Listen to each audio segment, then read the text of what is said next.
নমস্কার শ্রোতা বন্ধু, আপনাদের স্বাগত জানাই আমার এই ছোট্ট চ্যানেল বৈদিক প্ল্যানেটে। কেমন আছেন আপনারা? আশা করি সবাই খুব ভালো আছেন, সুস্থ আছেন, শান্তিতে আছেন এবং যে যার নিজের জীবন আনন্দে অতিবাহিত করছেন। বন্ধুরা, আমার এই চ্যানেলে সহজ বাংলা ভাষায় বিভিন্ন প্রকার হিন্দু শাস্ত্র যেমন বেদ, উপনিষদ, পুরাণ, রামায়ণ, মহাভারত, গীতা ইত্যাদি বিভিন্ন প্রকার ধর্মগ্রন্থ নিয়ে আলোচনা করা হয়। আপনারা যারা এই শাস্ত্রগুলি সম্বন্ধে জানতে ইচ্ছুক কিন্তু পড়ার জন্য সময় পান না, তারা এই চ্যানেলের ভিডিওগুলি দেখতে পারেন।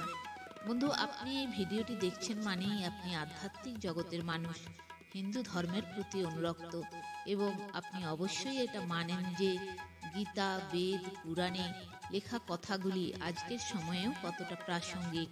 পুরাণ গ্রন্থে কথিত আছে যে যে ব্যক্তির বাড়িতে প্রত্যহ বেদ, পুরাণ, গীতা, রামায়ণ অথবা মহাভারত ইত্যাদি পাঠ হয়